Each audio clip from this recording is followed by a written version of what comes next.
शांति।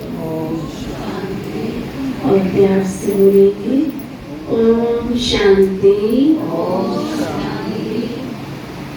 शांति के सागर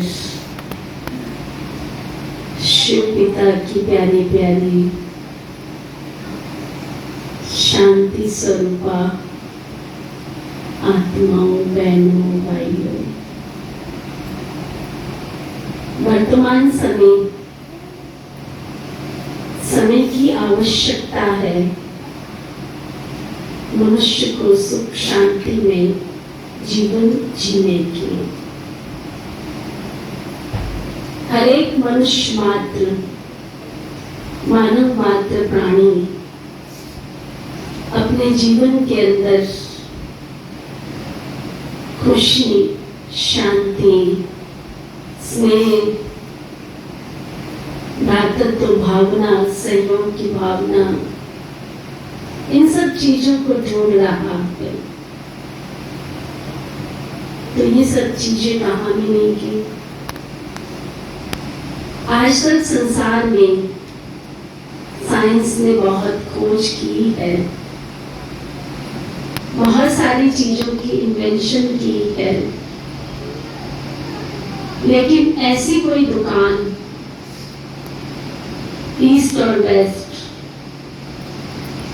नॉर्थ और साउथ, पूर्व पश्चिम उत्तर दक्षिण, संसार के किसी कोने में ऐसी दुकान आज तक नहीं मिली जहां पैसा दे दो और बोरे भर के प्यार ले आओ, खुशी ले आओ, शांति ले आओ, परिवार का प्यार ले आओ।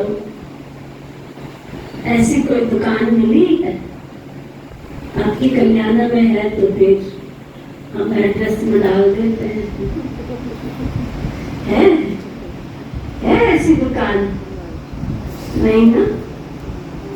तो वो जो मनुष्य मात्र, मानव मात्र प्राणी को खुशी, शांति, प्यार, स्नेह चाहिए, कहाँ मिलेगा? कहाँ मिलेगा? हाँ, कहाँ मिलेगा? किसी मंदिर में? तो संसार में पहले मंदिर थोड़े थे और अब तो बहुत बढ़ गए हैं। तो पहले शांति ज्यादा थी और अब शांति कम हो गई है। तो बढ़नी चाहिए कि घटनी चाहिए? मंदिर बढ़े तो शांति बढ़नी चाहिए थी ना। तो इससे सिद्ध होता है कि मंदिर में शांति नहीं मिलती है, मस्जिद में शांति नहीं मिलती है, चर्च गुरुद्वारे में शांति नहीं मिलती है। क्योंकि पहले मंदिर, मस्जिद, गुरुद्वारे, चर्च बहुत थोड़े थे, लेकिन लोग बहुत मिलके, प्रेम से, प्यार से, स्नेह से रहते थे, खुशनुमा जिंदगी जीते थे, हंसते थे। शाम को बैठक लगती थी, गांव के लोग इकट्ठे होते थे, है ना? पंचाल लगती थी, माताएं हंसती थी, बोलती थी, रात को खूब नाचती थी, गाती थी। गांव में तो यही माहौल होता था, है ना? गांव में शाम के टाइम क्या होता था? कोई किसी के घर इकट्ठा हो रहा है, कोई किसी के घर इकट्ठा हो रहा है। खर्चे की तो कोई बात ही नहीं थी। दूध, घी और दही की तो कोई कीमत ही नहीं थी। तेरे घर में ज्यादा है, उसके घर में आज मेहमान बहुत है, बाल्टी भर के सारा की सारा उसके घर में पहुंच जाता था, कोई मोल भाव नहीं होता था। तो ये सब चीजें कहाँ चली गई और कहाँ मिलेगी? प्रश्न ये, कहाँ मिलेगी? हमारे गांव की बुजुर्ग जो माताएं हैं, पिताएं हैं, है ना? आज वो एक कमरे में बैठ करके सिर्फ ऐसे करके देखते रहते हैं। कोई तो आवे उनसे दुआ सलाम करने, कोई तो आवे उनके चरण स्पर्श करने, कोई तो उनको बोले रामा रामा कृष्णा कृष्णा, वो बेचारे सुबह से शाम तक तलाश करते हैं कि कोई तो आके हंसे बोले हमारे साथ। तो वो कहाँ चला गया सब कुछ इतनी फास्ट गति से। आज घर की 4 दीवारें, जहां घर में लोग पहले 20-25 लोग रहते थे और फिर भी घर में सब हंसते थे, बोलते थे, खुश रहते थे, पता ही नहीं चलता था कौन किसका बच्चा है, कौन किसकी बच्ची है, कौन किसका बेटा है, कौन किसकी बेटी है।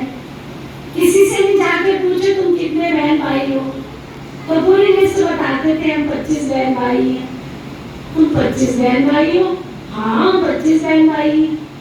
अरे नहीं, एक पिता की संतान कितने हो? एक ही पिता की संतान है। बच्चों को मालूम ही नहीं पड़ता था कि हमारा पिता कौन है तो हमारी माँ कौन है। किसी की भी गोद में खेलते थे और कोई भी माँ उसको खाना खिलाती थी। बच्चों को इससे क्या मतलब? उनको तो दूध पीने से मतलब था, खाना खाने से मतलब था। उनको इससे कोई मतलब नहीं कि घर में कौन कमा के ला रहा है और कौन इकट्ठा कर रहा है और घर में कौन छोटा है कौन बड़ा है। उनको इससे कोई मतलब नहीं, क्योंकि मतलब तो वहां होता जब उनको कुछ इकट्ठा करना होता। उनको पता ही नहीं। एक घर में बड़े भाई का जो स्थान था, वो बड़े भाई का स्थान भी पिता तुल्य था। उससे छोटा उससे बड़े को पिता तुल्य समझता था। तो परिवार में सामुदायिकता और संगठन की शक्ति थी। एक गांव में किसी बेटी की शादी है तो पूरा गांव उठ बैठता था, आज हमारी बेटी की शादी है। पता ही नहीं चलता था किसकी बेटी की शादी है। जिस दिन घर सजता था उस दिन पता चलता था हाँ फलाने के घर में शादी। तुम सब कहाँ जा रही हो दौड़ दौड़ के? क्या फलाने के घर में जा रहे हो, हमारी बेटी की शादी है ना। तुम्हारी बेटी की शादी है तो तुम अपने घर में रहो ना, फलाने के घर में क्यों जा रहे हो? है ना, ये प्रश्न उठता था उस समय। सारा गांव बाजार में जा रहा है। पहले गांव में हट लगा करती थी जहाँ सारा सामान मिलता था। किसी की बेटी की शादी है, बेटी की शादी है, सारा गांव शॉपिंग करने जा रहा है। अरे तुम क्यों शॉपिंग कर रहे हो? कहते हमारे बेटे की शादी है, बेटी की शादी है। अरे कितने बेटे बेटियों की शादी है? अरे आपको पता नहीं हमारी बेटी की शादी है। पता ही नहीं चलता था किसके बेटी की शादी है और किसके बेटे की शादी है। इतना खुशहाल था हमारा भारत देश, हमारी दुनिया, हमारे गांव। लेकिन आज प्रश्न चिन्ह बन गया है कि ये सब कहाँ चला गया और ये मिलेगा कहाँ पर, है ना? कोई बाहर को छीन के ले गया है, कहाँ चला गया ये सब कुछ? कहाँ मिलेगा? किसके पास ढूंढे? कौन से भगवान जी के पास जाएं? भगवान जी की तो कतार लगी पड़ी है और भगवान जी तो बेचारे बैठ के ना मंदिर में सोचते हैं ये भक्त कितने दिन मेरे पास आएगा पता नहीं। उसको भी एतवार उठ गया अपने भक्तों से, कहता है जब तक तो इनकी कामना पूरी करूंगा तब तक तो नारियल चढ़ता रहेगा और जिस कामना पूरी हो गई उस दिन नारियल भी मिलेगा कि नहीं मिलेगा, है ना? तो बेचारा भगवान की सोच में पड़ा रहता है कि इनकी कितनी कामनाएं पूरी करूं। बिना इच्छा के तो मंदिर में जाना पसंद करते ही नहीं है। और उसमें भी क्या करते हैं, पहले भगवान जी को शर्त रखते हैं तुम हमारा ये काम कर दोगे, उसके बाद हम तुम्हें 21-51, है ना, कोई 101, कोई 250, कोई 500 दे देंगे। इतना ही करते हैं ना। ज्यादा होगा तो गाँव में लंगर लगा देंगे और क्या कर देंगे। लंगर लग गया उसके बाद भगवान जी आप मंदिर में बैठो, हम अपने घर में बैठे। तो भगवान और भक्तों का जो रिश्ता था वो रिश्ता भी खत्म हो गया। आज के युग में ढूंढने से मीरा नहीं मिलती है, आज के युग में ढूंढने से भक्त प्रहलाद नहीं मिलता है, आज के युग में ढूंढने से राजा ध्रुव नहीं मिलते हैं, है ना? कहाँ चले गए वो राजा ध्रुव, कहाँ चले गए भक्त प्रहलाद और कहाँ चली गई वो मीरा, है ना? तो भक्त और भगवान के बीच में भी सौदेबाजी होने लग गई। तुम ये करोगे तो हम ये करेंगे। अब सोचता रहता है तुम्हारे जो भी है, जब भी तुम आते हो मेरे पास कभी प्यार से तो आते नहीं हो, क्या करने आते हो? है ना? जब देखो अपनी फरियाद लेके एक फाइल लेकर के आ जाते हो, ये काम कर देना भगवान जी, ये काम कर देना। सुबह उठ के हमारी लिस्ट तैयार होती है, भगवान जी ये काम कर देना, ये काम कर देना। अब भगवान जी कितने काम करें? उसके बाद भी शर्त होती है, इतना कर दोगे तो इतना मिलेगा। भगवान जी सोचते हैं मैं तेरे को 5 लाख दूंगा, है ना? तूने सौदा किया 5 लाख, 5 लाख मैं तेरे को दूंगा, उसमें से मुझे मिलेगा कितना? 500 रुपए मिल जाएंगे। तो पहले मैं तेरे को 5 लाख दूं और उसके बाद भी 1 महीना निकला, 2 महीना निकला, कई बार साल भी लग जाती है। हमने मन्नत मांगी थी, उस मंदिर में जाने की टाइम ही नहीं मिलता है। तो भगवान भी क्या करने लग गया, अब भगवान के पास भी हमारी पुकार पहुंचती नहीं है, क्योंकि भगवान प्यार का भूखा है, भाव का भूखा है, भावना का भूखा है। इसलिए दुनिया में कहा जाता है श्रद्धा की धरती पर जब भावना के बीज बोते हैं ना, भावना के बीज बोते हैं तो उसमें से क्या निकलता है? खुशी के फूल निकलते हैं, खुशी के फल निकलते हैं। तो आज हमारे घर परिवार में से, वार संसार में से सब कुछ खत्म हो रहा है, तो क्या हो रहा है? श्रद्धा खत्म हो रही है, भावना खत्म हो रही है। और जब श्रद्धा और भावना खत्म हो रही है तो खुशी के फल, शांति के फूल कहां से खिलेंगे? खिलेंगे क्या? खिलेंगे? नहीं खिलेंगे।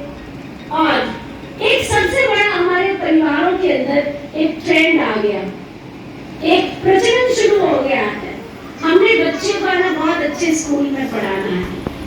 अब बच्चे तो पढ़ लिख के बहुत होशियार हो रहे हैं ना, उनको सोमवार, मंगल, बुध, गुरु, शुक्र, शनि सब कुछ पढ़ना आता है। सोमवार भी पढ़ना आता है, मंगलवार भी पढ़ना आता है, बुधवार भी पढ़ना आता है, गुरुवार भी पढ़ना आता है, शुक्रवार भी, शनिवार भी, रविवार भी। लेकिन ये सब पढ़ते पढ़ते आज मनुष्य आत्मा एक वार से दूर हो गई। वो कौन सा वार? वो कौन सा वार? हाँ? वो कौन सा वार? वो परिवार। परिवार से दूर होते चले जा रहे हैं। बेचारे बुजुर्ग अपने घर में आराम से अकेले बैठे हुए हैं। बच्चे कहाँ हैं? कि वो तो विदेश गए हुए। बच्चे कहाँ हैं? कि वो तो बाहर गए थे, है ना? और पहले जमाने में बच्चे पास रहते थे, माता पिता भी खुश तो बच्चे भी खुश। उनको पता होता था परिवार क्या है। और एक बार और खत्म हो गया, वो कौन सा? जैसे जैसे परिवार खत्म हुए, है ना, मोस्टली गाँव में चले जाओ, शहर में चले जाओ, बड़ी बड़ी कोठियां चले जाओ, देख लो आप कौन होता है उसमें? कौन होता है? 2 चौकीदार होते हैं, है ना? कौन होते हैं?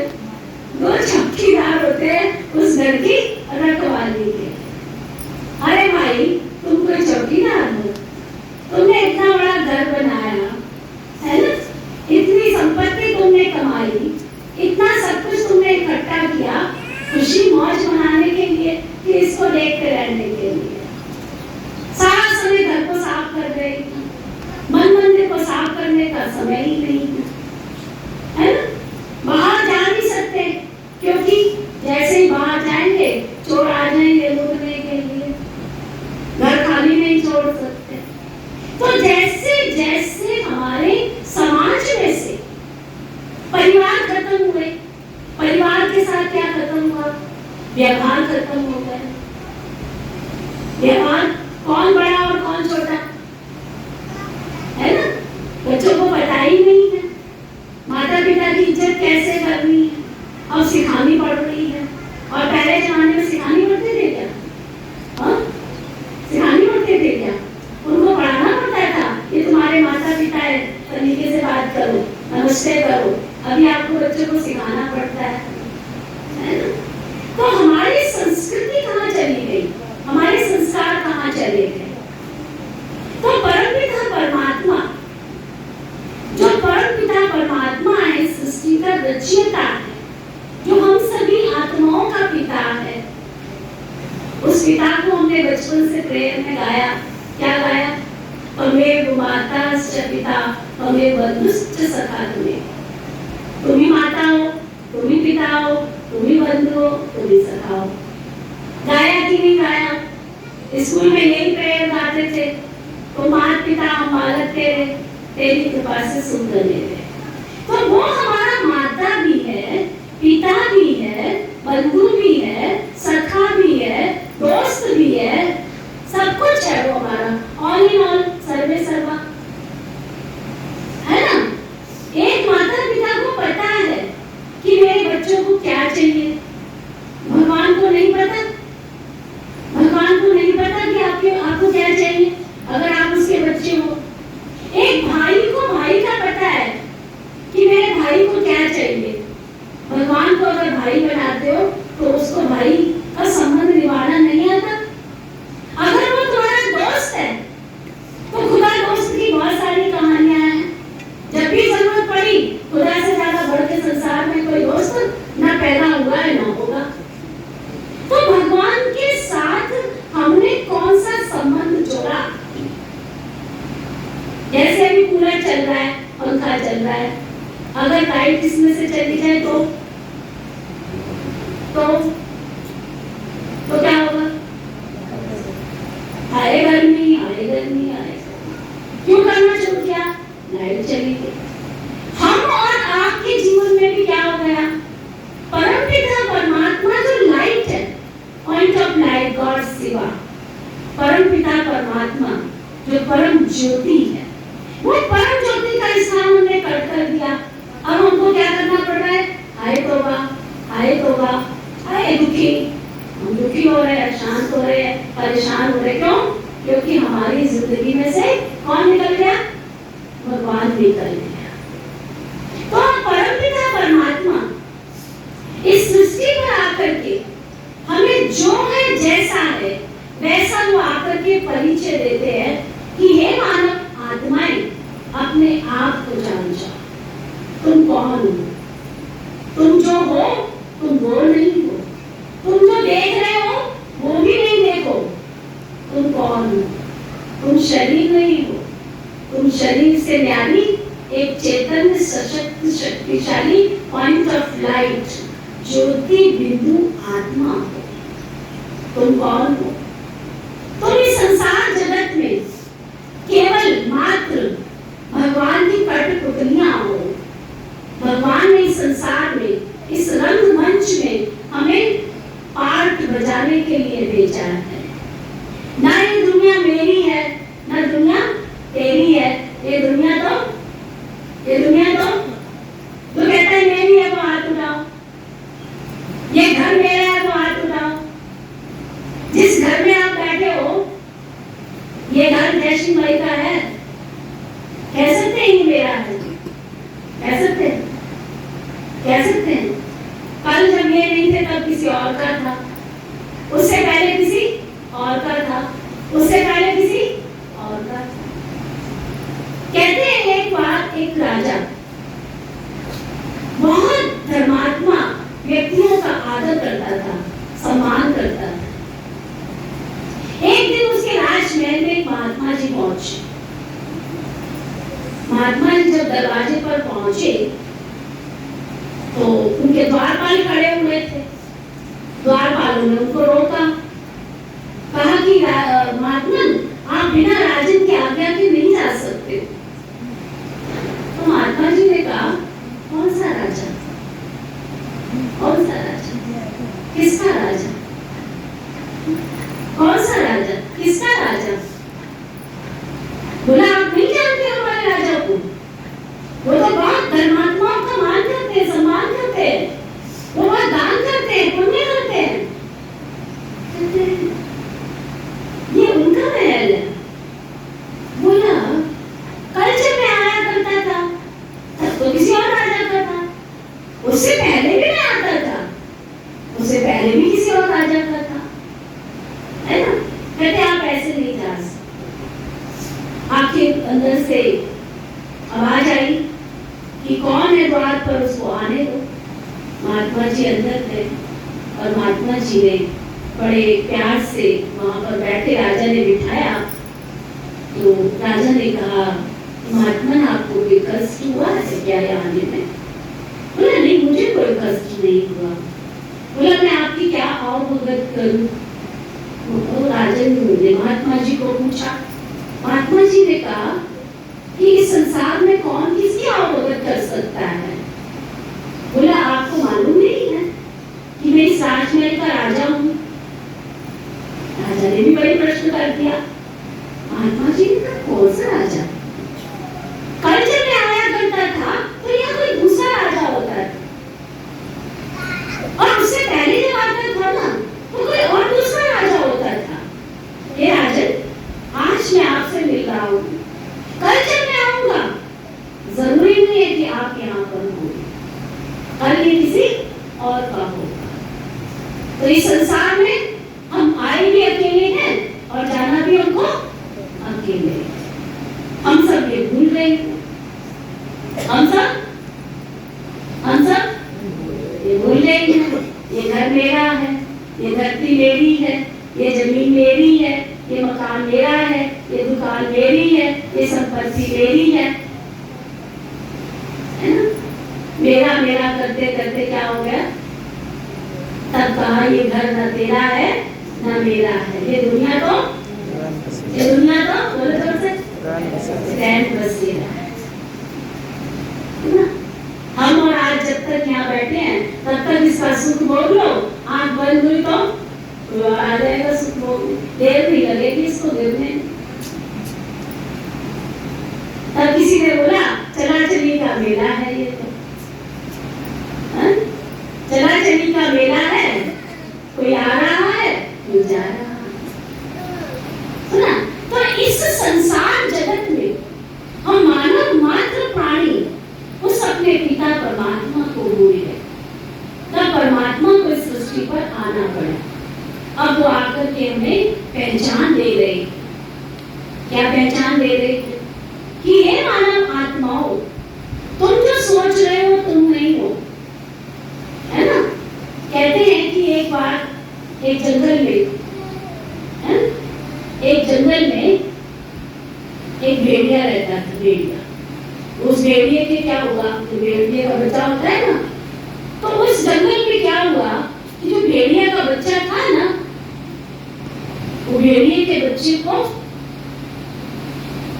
जो भेड़ियों का झुंड था, वो भेड़िया और शेर जो था वो जंगल का राजा था।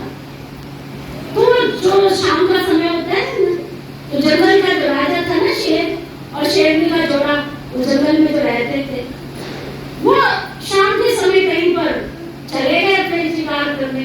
पीछे से क्या हुआ, उनका बच्चा उस जंगल में रह गए।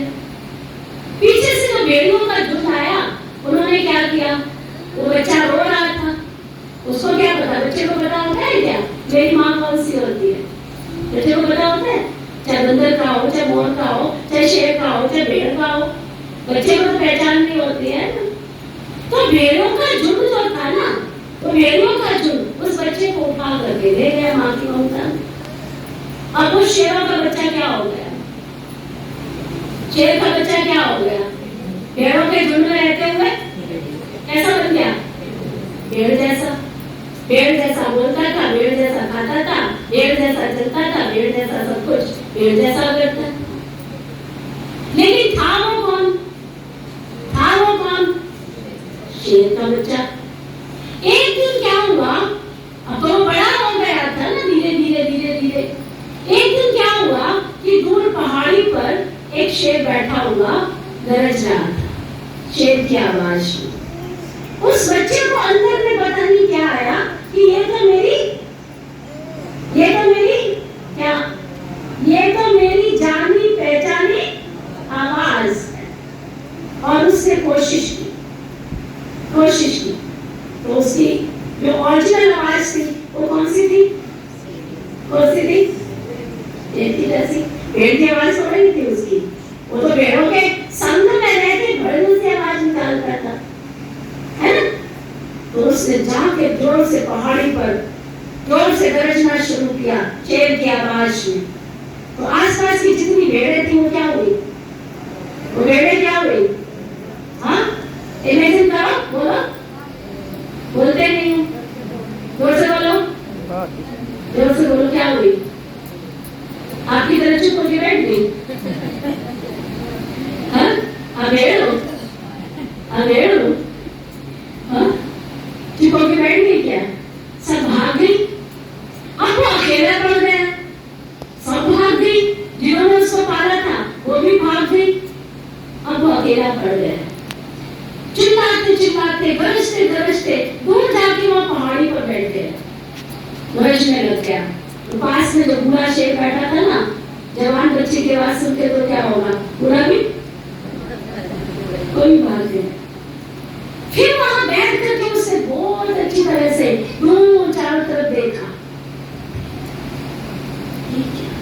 इतना बड़ा जंगल, इतनी बड़ी दुनिया, और मैं इतनी बड़ी दुनिया का क्या, इतने बड़े जंगल का आज मैं कौन हूँ, राजा हूँ, राजा हूँ मैं इतने बड़े जंगल का। कल तक वो क्या था, जोर से बोलू ना, भेड़िए का बच्चा, आज क्या था, जंगल का राजा। ठीक इसी तरह से परमपिता परमात्मा ने संसार में हमें क्या बना के भेजा था, क्या भेजा था, परमात्मा की संतान आत्मा बना के भेजा था कि तुम शरीर नहीं हो, तुम कौन हो, तुम आत्मा हो। लेकिन इस संसार जगत में रहते रहते, है ना, गर्भ में जब बच्चा होता है तो क्या करते हैं, भगवान से त्राई माम करते हैं, भगवान मुझे इस काल कोठरी से निकालो, हे भगवान मुझे इस काल कोठरी से निकालो, है ना, इस काल कोठरी से निकालो, हे ईश्वर मैं तुम जो कहोगे मैं सब कुछ करूंगा। बहुत अंजाम मांगता है, बहुत पूजा करता है, प्रार्थना करता है ना। और जब संसार इस जगत में जब वो बाहर आता है, पहली आवाज में क्या बोलता है, पहली आवाज में क्या बोलता है, वाह। अगर ना बोले तो, ना बोले तो,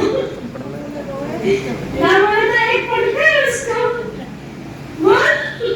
फिर वो बोलता है वाह, फिर जोर से पढ़ता है एक, कहते हैं वाह, वाह की वहां गई। तो इस संसार जगत में जब हम आए तो हमने क्या किया, ये मेरी माँ है, ये मेरा पिता है, ये मेरी बहन है, ये मेरा भाई है, ये मेरा फलाना है, ये घर मेरा है, ये संपत्ति मेरी है, मेरी मेरी मेरी मैं। ये बकरियां क्या करती है, क्या करती है, आवाज निकालो जरा, हम लोग क्या करने लगे क्या करने लगे, है ना, सारा दिन यही करते हैं ना, है ना। तो भगवान ने आकर के फिर हमें स्मृति दिलाई, अरे हे मनुष्य आत्माएं, हे मनुष्य आत्माएं, तुम इस संसार जगत में भेड़ और बकरियां नहीं हो, सुना, भगवान ने स्मृति दिलाई, तुम भेड़ और बकरियां नहीं हो, तुम भगवान की संतान, सर्वशक्तिमान हो, प्रकाशवान हो, मान लो, जान लो, पहचान लो, तुम शिव की संतान हो। तुम जान लो, तुम मान लो, तुम पहचान लो, तुम शिव की संतान। ठीक है, तो आज से हमें क्या पक्का करना है, मैं नहीं करनी है। भगवान ने हमारे पीर पैगंबरों को भेजा कि मैंने अपने बच्चों को सर्वशक्तिमान बना के भेजा था। हमारा भारत देश सोने की चिड़िया कहलाता था, सुख शांति संपत्ति का साम्राज्य था हमारा। लेकिन जब हम मैं करने लगे तो हमारे ऋषि मुनियों ने सबको संदेश देना शुरू किया, ये मैं नहीं करो। लेकिन मानव बहुत चतुर है ना, बहुत चतुर है ना, भगवान ने कहा ये मैं की बलि चढ़ा दो। हमने क्या किया? हमने क्या किया है? हमने क्या किया? क्या किया? मैंने बोलने वाला कौन है? बकरा।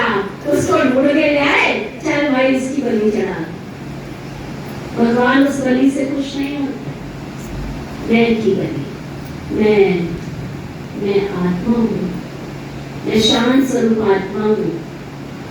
गुरु नानक कैसे बने?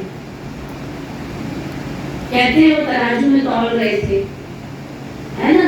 उनका जो तौल रहे थे तराजू में, तौलते तौलते डालते जा रहे थे, बस तेरा है, तेरा है, तेरा है, तेरा है। और हम सारा समय क्या करते रहते हैं? ये भी मेरा है, ये भी मेरा है, ये भी मेरा है, ये भी मेरा है। अरे भाई, ये संसार न मेरा है न तेरा है, ये दुनिया न मेरी है न तेरी है, ये दुनिया तो रहन बसेरी। ठीक है? तो परमात्मा इस सृष्टि पर आकर के हमें हमारी पहचान दे रहे हैं। क्या पहचान दी उन्होंने? तुम प्रकाशवान हो, तुम शक्तिमान हो, तुम सुख और शांति के खजानों से संपन्न श्रेष्ठ आत्मा हो। इसलिए अब हमारा स्लोगन क्या होना चाहिए? न मेरा है न तेरा है, सब कुछ मुझे देना है, देना है, देना है ना? ना कुछ मेरा है ना कुछ तेरा है, सब कुछ मुझे क्या करना है? देना है। अरे मीठी माताएं, क्यों डर रही हो? जोर से बोलो, देना है, देना है। आपको पता होना चाहिए, धरती में झूठी गुठली डालते हो ना, झूठी गुठली डालते हो ना, वो गुठली भी आपके पोते परपोते पता नहीं कितनी पीढ़ियां खाती। झूठी गुठली लेकर के भी धरती माँ कितना हमको देती है। इसलिए सीखो, देने से बढ़ता है, घटता नहीं है। प्यार दोगे प्यार बढ़ेगा, खुशी दोगे खुशी बढ़ेगी, शांति दोगे शांति बढ़ेगी, चीज वस्तु दोगे चीज वस्तु बढ़ेगी। हमारी हिंदू संस्कृति के अंदर दान का बहुत महत्व है। कोई अन्न दान करता है, कोई वस्त्र दान करता है, कोई धन दान करता है, कोई यज्ञ दान करता है, कोई भूमि दान करता है, कोई गौ दान करता है, तो ना बहुत सारे दान। ये हमारी भारतीय संस्कृति की नेचर है। हमारे ऋषि मुनियों ने हमें देना है, देना है, देना है सिखाया, लेना है नहीं सिखाया। और जिस दिन हम इस परंपरा में आ जाएंगे, जिस दिन इस फार्मूले को अपना लेंगे, जिस दिन हमारे अंदर यहाँ बैठ जाएगा, मुझे क्या करना है? मुझे सिर्फ इस हाथ को कैसे रखना है? देना है, देना है, देना है। देने से कभी घटा नहीं है। चिड़ी चौंच भर ले गई नदी न घटियो नीर। आज से 500 साल पहले कबीरदास जी बोल रहे थे, चिड़ी चौंच भर ले गई नदी न घटियो नीर, धन दिए धन ना फुटे, कहते संत कबीर। देने से कभी घटता नहीं। प्यार दोगे प्यार बढ़ेगा, खुशी दोगे खुशी बढ़ेगी, अन्न दोगे अन्न बढ़ेगा, वस्त्र दोगे वस्त्र बढ़ेगा, जो दोगे वही बढ़ेगा, जो दोगे वही बढ़ेगा। इसलिए हमारी हिंदू संस्कृति के अंदर जब मकर संक्रांति का महीना आता है ना, तो 1 तारीख से लेकर 14 तारीख तक कई माताएं 14 तरह की चीजों का दान करती। चावल दान करेगी, है ना, अन्न दान करेगी, वस्त्र दान करेगी। कई लोग तो सोना चांदी भी दान करते हैं, लेकिन आजकल ठगी करने लग गए हैं, आजकल ठगी करने लग गए हैं, है ना। संकल्प क्या करेंगे? 14 चीजों का दान करना है। अब 14 चीजों में तो सोना भी दान करना आता है, चांदी भी आती है, तो चांदी की जब बारी आती है ना, कपड़े भी अच्छी तरह दान कर देंगे, 1 किलो दान कर देंगे। चावल है, आटा है, गेहूं है, जो भी है, बारी बारी से संकल्प करेंगे। हम क्या करेंगे, 1 तारीख से 1 किलो चीज का दान करेंगे, या 5 किलो चीज का दान करेंगे, या 2 किलो चीज का दान करेंगे। बहुत ईमानदारी से करते हैं, बहुत ईमानदारी से, पहले दिन से बहुत ईमानदारी से करते हैं। 1 किलो आटा ले आएंगे, हाथ लगाएंगे, दान करेंगे, है ना। कोई कपड़े की बारी आई, कपड़ा भी दान करेंगे, कोई चीज वस्तु का दान करेंगे। जब सोने और चांदी की बारी आती है तो क्या करते हैं, 1 किलो चावल लेंगे और पैन के 2 रिक्शे डालेंगे और समझेंगे 1 किलो चांदी का दान हो गया है। और सोने का दान की बारी आई तो चने की दाल खरीदेंगे, 1 किलो चने की दाल ले लेंगे, उसमें नाक का जो होता है सबसे छोटा, शरीर का सबसे छोटा नाक का ही होता है, तो ना उसको डाल देंगे और समझेंगे 1 किलो दान हो गया। भगवान मांगता नहीं, भगवान मांग नहीं रहा, भगवान को कुछ नहीं चाहिए, प्रकृति कुछ भी नहीं मांग रही, प्रकृति की नेचर है, इस नेचर की नेचर है। धरती को अगर खाली छोड़ दोगे, धरती को खाली छोड़ दोगे, आपके पूर्वजों ने आपको बहुत सारी धरती दी है, आप खाली छोड़ दो, ना गेहूं डालो, ना चावल डालो, ना धान डालो, ना आलू, ना सब्जी, कुछ भी नहीं, क्या होगा, खाली रहेगी, खाली होगी क्या, घास उग जाएगी। और अगर आपने उसमें सब्जी डाली है, सब्जी पैदा हो जाएगी, आपने फल फ्रूट लगाया है, फल फ्रूट पैदा हो जाएगा। प्रकृति की नेचर है, देना है, देना है, देना है। नदी न पीती अपना जल, वृक्ष न खाते कभी अपना फल, है ना। नदी न पीती अपना जल, वृक्ष न खाते कभी अपना फल। प्रकृति हमको आज तक भी दे रही है। अगर हवा चलना बंद हो जाए तो तुम्हारा कूलर और पंखा और एसी क्या करेगा, क्या करेगा, क्या करेगा, है क्या करेगा। इसलिए वृक्ष धरती पर जितने ज्यादा लगाओ, ऑक्सीजन चाहिए हमको जीवन जीने के लिए। अगर धरती अन्न पैदा करना बंद कर दे, खाओगे क्या, क्या खाओगे। इसलिए आज तक भी प्रकृति के 5 तत्व है ना। सर्दी में देखते हो ना, सूरज भी परीक्षा लेने आता है, कहता आप मेरी बारी है।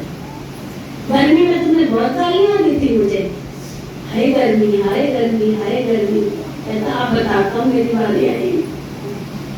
फिर क्या कहते, हाय सूरज देवता, हाय सूरज देवता, हाय सूरज देवता।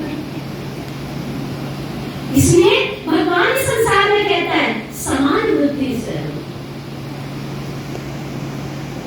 हमने देना है, जाकी रही भावना जैसी जिन देखी में ना मूरत। इस संसार जगत में हम लेने के लिए नहीं आए, नहीं चाहिए। क्या करेंगे हम लेकर के, क्या माता जी लेकर क्या करेंगे, साथ लेके जाओगे पुत्र पोत्रे पोते पोतियां, चीज वस्तु जो आपने सम्मान प्राप्त किया होगा संसार में, समाज में, है ना। आपके पास धन है, आपने समाज की सेवा में लगाया होगा, तो जाने के बाद लोग फिर भी याद करेंगे आप, फलाना बता बड़ा अच्छा था।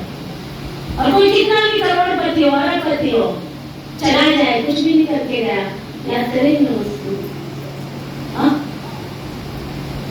माँ का दूसरा सब कुछ छोड़ दे चले। और आगे उसकी पीढ़ी कैसी होती है, सब कुछ ऐसे उड़ा के खत्म कर दे। इसलिए मीठी माताएं, भगवान को आपका ना तो तन चाहिए, ना मन चाहिए, ना धन चाहिए। भगवान को आपका कुछ भी नहीं चाहिए। भगवान मेरा पिता है। एक सच्चे माता पिता को अपने बच्चे से कुछ भी नहीं चाहिए, कुछ भी नहीं चाहिए। लौकिक में जब आप अपने बच्चों से कुछ इच्छा नहीं करते हो, किसी के 4 बच्चे, किसी के 5 है, किसी के 2 है, कभी भी हाथ नहीं फैलाते हो, चाहे मजदूरी करके पालो, चाहे रात को जाग करके पालो, लेकिन कभी इच्छा नहीं रखते, तो भगवान क्यों इच्छा रखेगा? क्यों इच्छा रखेगा? भगवान तो सबको देने वाला दाता है, सद्गति दाता है, भाग्य विधाता है, वो सबकी जीवन रेखा लिखने वाला है वो। इसलिए संसार जगत में लेने की कामना से नहीं, देने की कामना से जियो। तन ईश्वर की सेवा में लगाओगे, तन स्वस्थ हो जाएगा। मन ईश्वर की सेवा में लगाओगे, मन खुशियों से भर जाएगा। धन ईश्वर की सेवा में लगाओगे, कुबेर का खजाना तुम्हारे पास आ जाएगा। प्यार दोगे, प्यार 100 गुना आ जाएगा। खुशी दोगे, खुशी 100 गुना आ जाएगी। शांति दोगे, 100 गुना शांति आ जाएगी। क्योंकि भगवान के घर में एक का कितना मिलता है? भगवान के घर में हर चीज का कितना मिलता है? वो तराजू लेके नहीं बैठता है, वो तराजू लेके नहीं बैठता है। कहते भगवान के घर में न्याय का पलड़ा, बोलो जोर से बोलो, भगवान के घर में न्याय का पलड़ा बराबर होता है, बराबर होता है। एक दिया है 100 मिलेगा, एक दिया 100 मिलेगा, एक गुना प्यार दिया 100 गुना मिलेगा, एक गुना खुशी दी 100 गुना मिलेगी, एक गुना शरीर सेवा में लगाया 100 गुना शरीर स्वस्थ करेगा, एक गुना धन लगाया 100 गुना धन मिलेगा, सब कुछ बराबर। लेकिन याद रखना क्या, एक गुना यदि पाप किया तो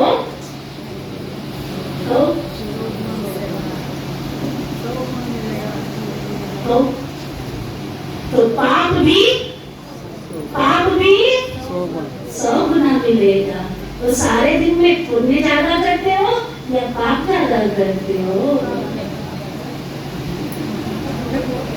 पाप ज्यादा करते हो या पुण्य ज्यादा करते हो? बोलो बोलो बोलो। फिर झोली में क्या आएगा?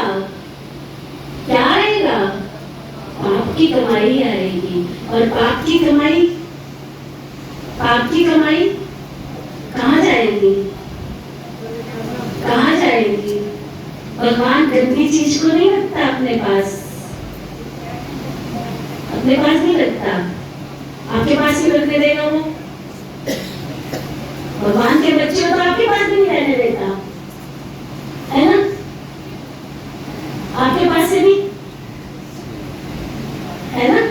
क्या कहते हैं दुनिया में, चोरी का माल मोरी में चला जाता है, आपके पास भी नहीं रहने देता वो। इसलिए मीठी माताएं, मीठे भाई, सभी जो यहाँ बैठे हैं, परमात्मा जो इस सृष्टि पर आया है उसके सत्य ज्ञान को जान लो, मान लो, पहचान लो। ये बहुत थोड़ा सा समय है।